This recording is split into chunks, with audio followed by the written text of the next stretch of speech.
अब हम करेंगे मैनेजमेंट एंड इंट्रोडक्शन का पार्ट 2। पार्ट 1 में हमने इसका इंट्रोडक्शन पढ़ा, मीनिंग, डेफिनेशन एंड करैक्टरिस्टिक्स के बारे में पढ़ा।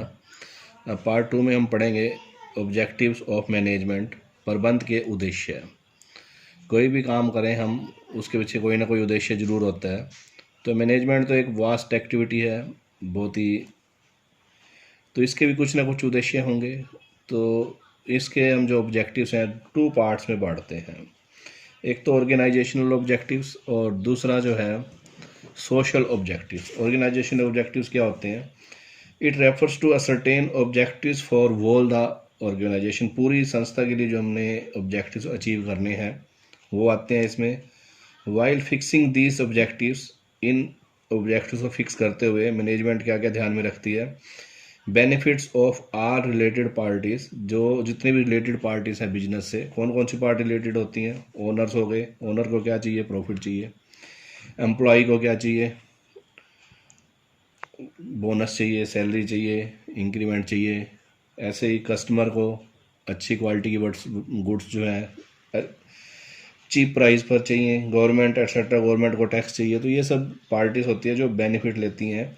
इन सब का ध्यान रखा जाता है ऑब्जेक्टिव डिसाइड करते हुए।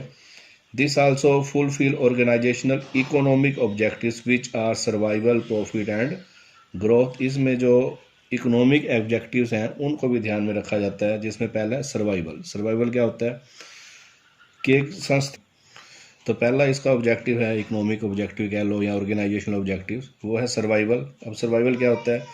सर्वाइवल होता है लॉन्ग लाइफ ऑफ बिजनेस की। हर बिजनेसमैन जो चाहता है वो बिजनेस को लंबे समय तक करना चाहता है। ये नहीं भी आज बिजनेस शुरू किया कल बंद कर देगा। वो लॉन्ग पीरियड, लंबे समय तक बिजनेस, जो हम देखते हैं काफ़ी सारे बिजनेसमैन जो मार्केट में लंबे समय से काम कर रहे हैं, तो वो चाहते हैं इसका सर्वाइवल हो। तो so management by taking positive decisions with regard to different business activities should ensure that business survives for a long। तो मैनेजमेंट एक्टिविटीज़ के द्वारा मतलब डिसाइड किया जाता है, ऐसे डिसीजन लिए जाते हैं कि हमारा जो बिजनेस है लंबे समय तक चले। दूसरा होता है profit. Profit plays an important role in facing business hazards and successful running of business activities, so it must be ensured that adequate profit is earned by the business। तो मैनेजमेंट को इस तरह के ऑब्जेक्टिव्स बनाए जाते हैं, मतलब objective, ऐसा ऑब्जेक्टिव पूरा करती है कि हमें प्रॉफिट मिलता रहे। इस तरह से ग्रुप एफर्ट के साथ मिलकर काम करते हैं वो लोग कि बिजनेस को जो है प्रॉफिट होता रहे। और थर्ड जो इसमें होता है ग्रोथ। ये नहीं कि आप एक प्रोडक्ट बना रहे हैं वही बनाए जा रहे हैं। हम कई कंपनीज मार्केट में देखते हैं, जैसे रिलायंस है, कई सेक्टर्स में पहुंच गई है वो। तो ये ग्रोथ होती है, विकास होना चाहिए बिजनेस का। Growth can be measured by sales. Growth को हम सेल से भी मेजर कर सकते हैं। नंबर ऑफ एम्प्लॉयज़ भी, इसके एम्प्लॉय कितने, उससे कर सकते हैं। प्रोडक्ट से कर सकते हैं। इन्वेस्टमेंट से कर सकते हैं कि उसकी ग्रोथ हो रही है, कि एम्प्लॉयज़ बढ़ रहे हैं, उसका जो प्रोडक्ट्स हैं वो बढ़ रहे हैं, सेल बढ़ रही है। तो ये सब किसके एफर्ट से होते हैं? सब मैनेजमेंट के एफर्ट से होता है। तो ये बिजनेस के जो इकोनॉमिक ऑब्जेक्टिव हैं उनको अचीव करने में मैनेजमेंट जो है मदद देती है। दूसरे टाइप के ऑब्जेक्टिव्स हैं सोशल ऑब्जेक्टिव्स, क्योंकि बिजनेस जो है रन किया जा रहा है ह्यूमन बींग्स के द्वारा, और ह्यूमन बींग्स के लिए ही। उसके कस्टमर कौन है? ह्यूमन बींग्स ही है, सोसाइटी है। तो सोसाइटी के प्रति भी उसके कुछ ऑब्जेक्टिव्स होते हैं। उन उद्देश्यों को पूरा कर, क्या उद्देश्य हो सकते हैं? To make available employment opportunities, समाज के लिए ज़्यादा से ज़्यादा जो है रोज़गार की संभावनाएं दी जाएं। To save environment from getting polluted, जो हमारा वातावरण है वो पोल्यूट होने से बचाया जाए। To contributed in improving living standard, लोगों के जीवन स्तर में वृद्धि हो। तो ये उसके सामाजिक उद्देश्य है। तीसरे टाइप के ऑब्जेक्टिव्स इसमें है इंडिविजुअल ऑब्जेक्टिव्स। इंडिविजुअल ऑब्जेक्टिव्स में क्या आते हैं? जो हमारे एम्प्लॉयज़ हैं उनके प्रति जो है वो माने जाते हैं। पहला है टू गिव डिजर्विंग रेमुनरेशन, जो जितना रेमुनरेशन डिज़र्व करता है उसको उचित पारिश्रमिक दिया जाए, अच्छा रेमुनरेशन दिया जाए। To provide good working environment, जो कर्मचारी काम कर रहे हैं उनको काम करने का अच्छा वातावरण दिया जाए। ऐसे ही to provide a share in profit, उनको लाभ में भी कुछ हिस्सा दिया जाए। तो लाभों में हिस्सा दिया जाए। तो ये इसके ऑब्जेक्टिव्स थे 3 प्रकार के, जिसमें पहला था आपका फाइनेंशियल ऑब्जेक्टिव कह सकते हैं उसको, ऑर्गेनाइजेशनल ऑब्जेक्टिव, सेकंड वन वर अपना social objectives and individual objectives. अब हम इसकी इम्पोर्टेंस पढ़ेंगे, जो हमने मैनेजमेंट के बारे में इतना पढ़ा और आगे भी बहुत कुछ पढ़ेंगे हम इसके बारे में। तो इसका इम्पोर्टेंस क्या है, क्यों की जानी चाहिए मैनेजमेंट? क्योंकि अभी हमने जब मीनिंग पढ़ा तब हमने कहा था कि anything minus management is zero. अगर मैनेजमेंट में से हम किसी भी काम में से अगर हम मैनेजमेंट हटा देते हैं, मैनेज नहीं करते कोई काम हम, तो उसका जो रिजल्ट निकलता है वो जीरो के बराबर होगा। तो इसके इम्पोर्टेंस में पहला इम्पोर्टेंस है अचीविंग प्री डिटरमिन्ड ऑब्जेक्टिव्स।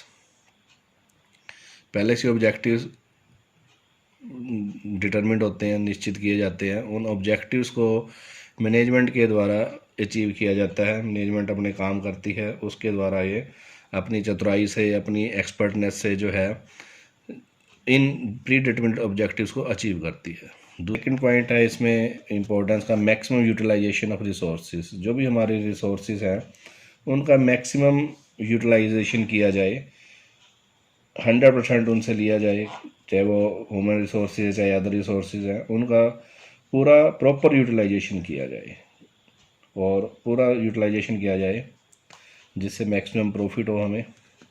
तीसरी बात है ओवरकमिंग कंपटीशन। मार्केट में आजकल कंपटीशन बहुत ज़्यादा है, उस कंपटीशन से ओवरकम मतलब उसका मुकाबला करने के लिए कंपटीशन का मैनेजमेंट को काफ़ी सारे काम करने पड़ते हैं और निरंतर वो इनोवेशन करती रहती है, नए नए प्रोडक्ट्स लॉन्च करती रहती है। तो ये सब मैनेजमेंट के द्वारा ही संभव होता है। तो overcoming competition, establishing good labour owner relationship. जो मैनेजमेंट होती है लेबर और स्वामी के बीच में एक मीडियोकर का काम करती है।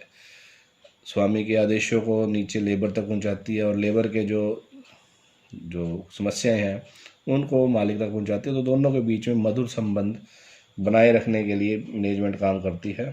फुलफिलिंग द सोशल रिस्पॉन्सिबिलिटी, सामाजिक उत्तरदायित्व होता है बिजनेस का, उसको भी पूरा किया जाता है। Aiming at increased profit. अभी हमने उद्देश्य में पढ़ा कि लाइफ ब्लड होता है इसका, जो प्रॉफिट होते हैं। अगर प्रॉफिट नहीं होते तो बिजनेसमैन जो है कुछ साल के बाद अपना बिजनेस बंद कर देता है। तो ऑब्जेक्टिव में हमने देखा, तो इम्पोर्टेंस भी है इसकी कि ये जो प्रॉफिट है उनको अचीव करने पर ध्यान केंद्रित करता है। इंटीग्रेशन विद चेंजिंग एनवायरनमेंट, बदलते हुए वातावरण के साथ समन्वय बनाए रखता है, तालमेल बनाए रखता है मैनेजमेंट, और ये मैनेजमेंट के द्वारा ही संभव होता है क्योंकि बदले वातावरण के साथ तालमेल बनाया जाना बहुत ज़रूरी है।